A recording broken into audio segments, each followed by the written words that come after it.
Abdelaziz Bouteflika enterré à Alger sont les honneurs auxquels tout ancien président devrait avoir droit.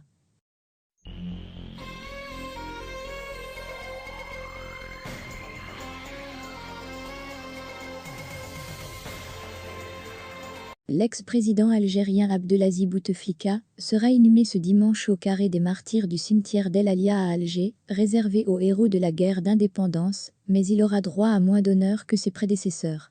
Cette phrase est revenue dans les articles de nombreux médias internationaux qui ont relayé l'information du décès d'Abdelaziz Bouteflika, l'ancien président de la République qui a dirigé le pays de 1999 jusqu'à 2019. C'est dire que toute la presse internationale a remarqué cet étrange traitement accordé à un ancien chef d'État qui va être enterré officiellement sans les honneurs auxquels tout ancien président devrait avoir droit.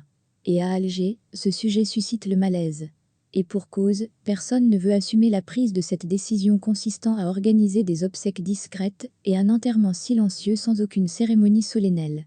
Même l'exposition de la dépouille d'Abdelaziz Bouteflika au Palais du Peuple à Alger, annoncée initialement, a été annulée sans aucune explication officielle. Pourtant, ce bâtiment d'apparat avait fait l'objet de préparatifs pour un tel recueillement en présence de hauts dignitaires du pays, note à ce propos l'AF, l'agence de presse française, qui n'a pas omis de noter également que les corps des prédécesseurs de Bouteflika et même son ex-chef d'état-major Ahmed Gaï Salah ont tous été exposés dans ce palais avant d'être enterrés. Même lors de sa mort, Abdelaziz Bouteflika a subi une deuxième déchéance, qui lui est infligée par un État visiblement embarrassé par l'annonce de son décès et pressé de tourner définitivement la page de son long règne controversé. Certaines sources ont confié à Algérie Part que c'est la famille Bouteflika qui s'est opposée vigoureusement à l'organisation d'obsèques solennelles pour ne pas se retrouver au cœur de nouvelles polémiques sur la place qu'il faut conférer à Abdelaziz Bouteflika dans la mémoire collective algérienne.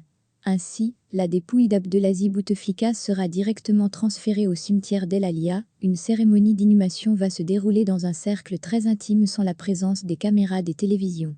Du moins jusqu'à cette heure-ci, même l'ANTV, la chaîne étatique officielle, affiche son mutisme concernant cet événement et aucune disposition n'aurait été adoptée pour diffuser des images de l'enterrement du président qui avait dirigé pendant 20 ans le pays.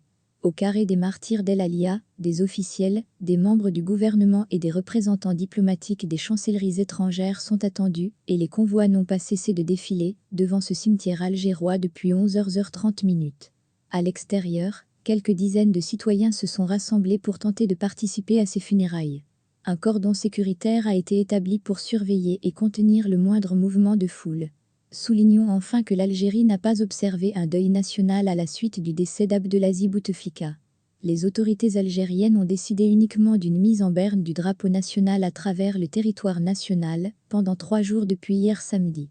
C'est la première fois qu'un ancien président de la République est traité avec si peu de considération en Algérie. Rappelons que l'Algérie avait observé 8 jours de deuil officiel lors de la mort d'Ahmed Ben Bella, premier président de la République de l'Algérie indépendante. Le défunt Ouari Boumedienne a eu droit, quant à lui, à 40 jours alors que le décès de Chadli Band jeudi a été accompagné aussi par 8 jours de deuil national et 7 jours de deuil ont été dédiés à la mémoire du défunt Mohamed Boudiaf. L'État algérien avait également décrété 8 jours de deuil national lors du décès en 2013 d'Ali Kafi, qui a dirigé le pays pendant uniquement 2 petites années, à savoir de juillet 1992 jusqu'à janvier 1994.